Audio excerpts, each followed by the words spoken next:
Hello everyone, today I want to bring awareness to a couple teams that I've seen floating around and talked about as being some of the best progression and also good for specifically Dream Realm, or generally speaking good for Dream Realm clear teams. These are not going to be super early game friendly. These are things that you're going to be definitely looking for as you start reaching stages like 700 and onward, or you're starting to try and compete for the end game slots when it comes for Dream Realm. Now, of course, whether or not you're going to have these will depend ultimately on your imprints, but as a general disclaimer, these are things that you kind of look for. And if you've seen my guide before about Wishlist, these are things that you'll have to make kind of, I guess, changes to your wishlist for in order to even gain access to late game. Now, the reason why I'm kind of preempting it like this is because a lot of the teams specifically for endgame are not, you know, oh, you just get one copy of a character, or oh, you just now have access to a new character and suddenly you have, you know, the best endgame pushing team. These are compositions or team comps that you need basically Mythic Plus to make full use of, which I know sounds really, really ridiculous. However, as you'll find out later towards the end of, or towards the end game when you're starting to play AFK Journey, a lot of the things that you're going to be doing are kind of locked specifically behind having multiple imprints or having enough base stat to not get one shot. So I kind of just wanted to show off the different compositions that I'd seen. The first one that I'm going to be showing off is a composition for King Kroer. And now, again, to be clear, this is not absolutely perfect. However, this is from one of the top three clearers for the game right now. If we pan on over to it real quick, as you can see, this is a team composition to beat the Dream Realm, and it looks very I would argue it looks fairly early game friendly. It looks pretty decently mid game to late game oriented, if not like a bit whaley or on the bit dolphiny side at the very minimum. If you take a look at the composition, we have Smokey, Rainer, and Thorin. Now, the reason why, of course, this composition is so early game friendly or more oriented towards end game is because even at a general glance, to get Rainer, you need to at least have pulled 400 times, which, of course, as a free-to-play or even as free-to-play players, you can get access to this, but this is not really something that you'll gain access to until much, much later. But then furthermore, if you take a look at the composition or you look at the imprints of the characters, having something like a Mythic Plus Rainer is not very realistic until much, much, much later. However, again, this is a showcase or a bit of an explanation for how the composition works or why these teams are so strong later on in the game in a video to showcase. So, but as you can see here, if you're not familiar with how Rainer works, the way that Rainer works is that he can not only act as a support, but he also gets to displace one of your allies with, or place one of your allies in another location or a location closer to the boss, depending on where you send them. And the reason why this is so, I guess, like interesting specifically for Odie is because you get to apply and put him closer towards the boss, where I believe he has a melee aura or an aura near him or surrounding him that allows him to deal more damage. But then that alongside the general, I guess, tanking of someone like Thorin, who again has multiple lives, is one of the best tanks in the game, also does decent damage, alongside, again, Rainer, who not only acts as a support in terms of being able to heal, he also does decent damage himself. All these things are kind of complemented by the Coco and the Smokey and Mirky, which again is just support, gives you damage reduction, and it allows your Odie to survive. Enough kind of, explanation, or stalling about how the composition works, though. I'll let you see how the composition does against King Kroer. So again, as the team composition begins, Odie is kind of sent directly to the front line when it comes to the boss. Now, again, if you aren't at something like a Mythic Plus, Supreme Plus for Odie, your Odie will probably just get one shot there. And just in general with this boss, you could probably tell that your composition doesn't quite look like that. And while some of the runs may look a little bit suspect because, again, this King Kroer guy or most Dream Realm bosses can kind of RNG whether or not they crit or not, your run could definitely look worse or better than this, again, depending on how lucky or unlucky you are. But just keep in mind that your performance of your team will definitely be dictated by, again, how lucky or unlucky you are with crits. Even for here, if there was a little bit more luck on the side of the player here, they probably would have gone beyond 13.8 million. And just for context, by the way, this is the elite chat, or this is like one of the later game variations of the boss. This is not like an early game clear of King Kroer, which I think is, or which is why I would say this team composition is so crazy. Even imagining 13.5 million where I am right now is something that you can't really even fathom until, again, you get someone like the Rainer. Again, you get something like the Supreme Odie. And again, you have someone like Coco, who even in this case, although they are only in like that legendary plus range, is so valuable for clearing. Now, again, before we go any further with that, I also want to showcase the kind of data that's backed up behind this composition and why it's so strong. Again, if you take a look at this beginner's guide, which thank you and courtesy of the Analytica team, or, you know, in combination with the AFK Journey Discord, this is something that was basically posted there, and it's good information when it comes to seeing why certain compositions are being run, or kind of backing up what I've seen and kind of felt anecdotally about the game when it comes to the best compositions for pushing, especially in something like Dream Realm. So I will get into a super meta, apparently like late game pushing story or AFK stage team that I want to talk about. But before we get into that, I just want to kind of point out like what this beginner's guide, which kind of, you know, whether or not you're going to follow it to the letter of the law is completely up to you, but I think is pretty indicative of the way that a lot of players are thinking about the game.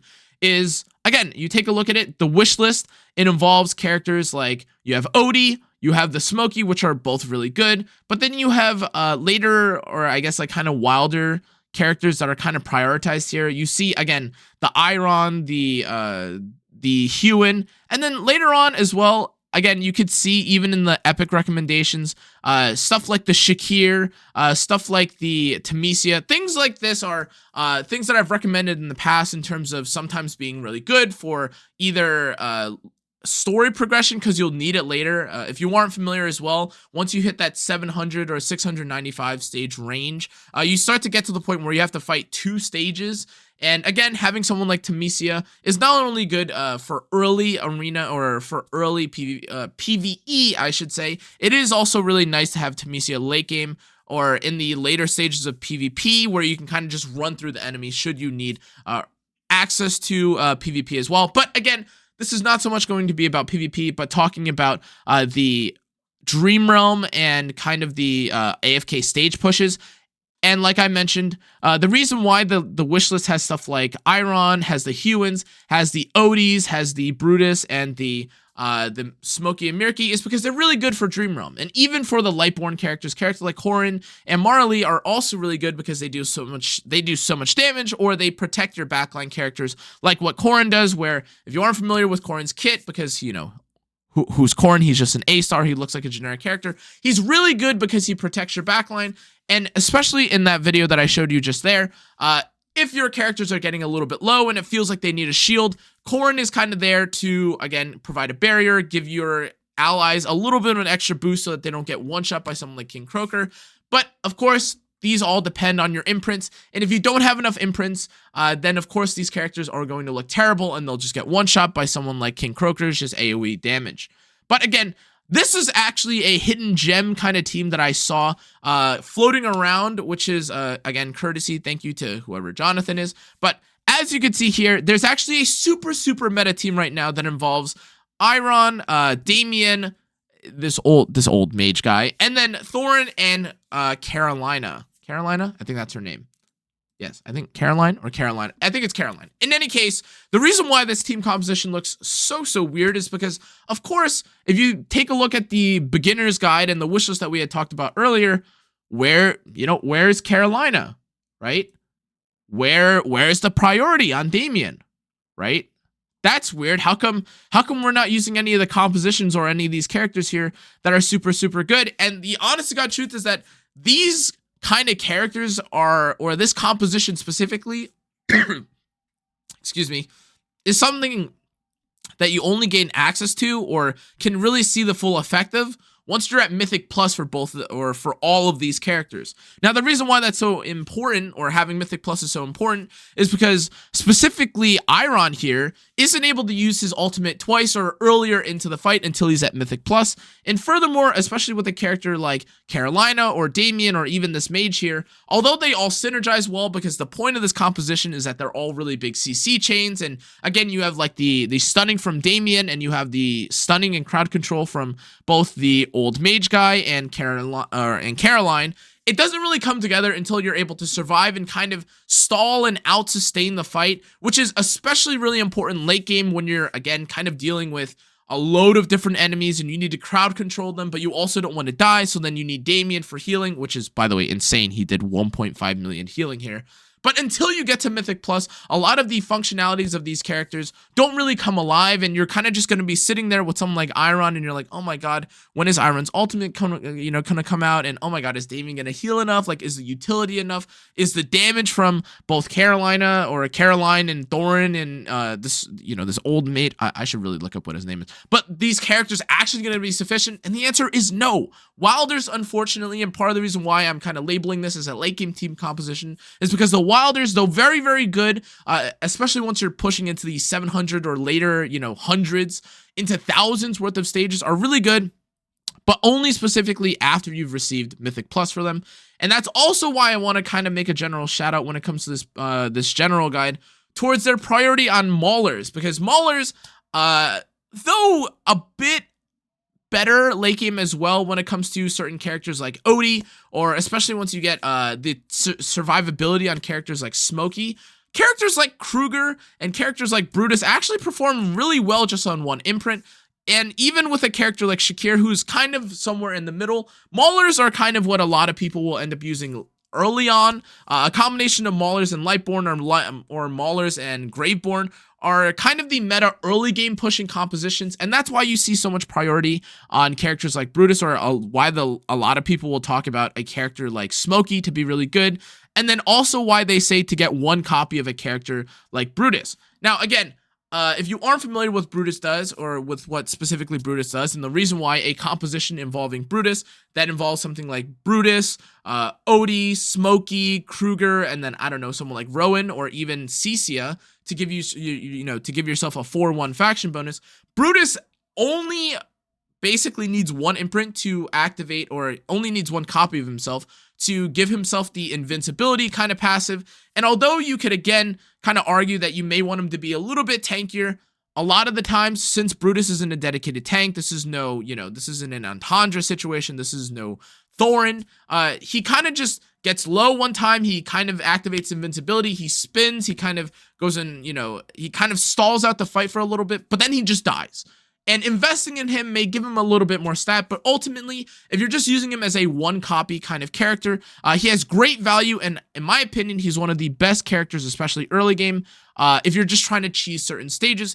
And again, further proof of this, just to kind of put my money where my mouth is, if it weren't for the fact that I have, again, this little Lucius here, this Mauler composition that I'm doing right now is exactly how I've been able to get on my free-to-play account to AFK Stage 200. Now, again, I know AFK Stage is not anything crazy, but I just wanted to put out or kind of explain that I am kind of putting my money where my mouth is. Again, right now I haven't pulled for a Brutus, which is why I have Antandra, but although I am struggling, a little bit more once I get to the 200s, I've primarily just been using all my Mauler characters here to kind of cruise through. Arguably, I, could be using someone like Rowan, who also has been helpful on occasion because, again, I've gotten a legendary copy of him. But outside of that, what I've been using a lot of the early game is just these Maulers. And if I had Brutus, as I just mentioned, I would definitely be using him either in conjunction with or replace him in place of Antandra, and then use someone like Kroer so that I can kind of have the physical defense penetration and allow my Cecia to do more damage. But this, alongside the Enlightening spell, has been extremely helpful for me. But again, guys, just in terms of the categorization of teams, and if you just wanted to kind of skip through and understand what the two really, really meta compositions are right now that I've been seeing, there's basically two of them. When it comes to Dream Realm, and in most cases, this is what every, meta Dream Realm team composition is going to be. It involves Raynor, Coco, Smokey, Thorin, and Odie. And if your OD isn't strong enough, you're definitely going to just be using characters that you have imprints of. But like I mentioned and kind of disclaimer before, these are endgame compositions. So even for you to use these compositions that I'm talking about, you should not just be throwing your, your one copy Rainer into these compositions. This is after you have several copies. They can all survive. And you could do something like throw your OD towards the front line so that he can, again, do more damage. But even for, again, the meta compositions when it comes to pushing for AFK stages, keep in mind that wilder compositions are really, really strong. And if you have someone like Thorin, if you have someone like the Damien and, Iron with Mythic Plus, and they give each other like the chain bonus, or he's able to use his ultimate early, the wilder team that, again, involves Damien, involves Caroline, involves the old man. What is it? Do I have a copy of him? Arden, that's his name. So, Caroline, Arden, Damien, can't I remember what it's called? Oh, yes, the Iron and the Thorin. That's going to be the meta, or one of the two meta pushing compositions for Wild. And then, of course, if you have any other characters, if you have, again, the Graveborns, you could use someone like Thorin, or rather Cisia, alongside Lightborn characters, maybe a Lucius, or again, if you're trying to do later endgame Mauler compositions, you could use something like Cisia, your Smokey, your Coco, your Brutus, and then alongside, I guess, someone like Shakir, or again, your Odie, whatever combination you want to talk about for your second team. But these are the two very prominent kind of compositions when it comes to AFK Journey right now. I guess technically 3 if you want to consider it. One for Dream Realm, and again, one for pushing AFK stages. But I've heard a lot of you guys talk about and ask for a guide specifically for these two teams, and I kind of wanted to just bring awareness to this because they've been doing really well, or they have been doing extremely well, especially for late game players that I've seen post screenshots and show that they're like at a stage 1100 and stuff like that. But anyways, guys, that's going to be it for this video. I hope you enjoyed. If you did, make sure to like, comment, turn on the notification bell, and subscribe. Thank you again for all the support. Thank you again for all your guys' suggestions. I hear you. I apologize when I do make mistakes, though, guys. Sometimes it's literally me not having the characters as often or quite early enough to kind of make enough of a judgeable call, or sometimes I misinterpret things. But I am trying my best to correct myself of these things, and I just want to be transparent for you guys. But thank you again for watching. Thank you again for, again, leaving all the kind words and feedback.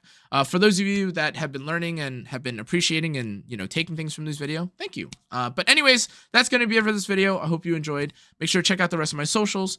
If you didn't see, I also have a bit of a teaser for something that's coming out in about 16 days now. So stick around or keep an eye out for that. But anyways, I will also, that's just going to be it, guys. Hope you enjoyed. Have a great rest of your Sundays, whatever time it is that I post this. But anyways, thank you again for watching. I'll see you on the next one. Good night.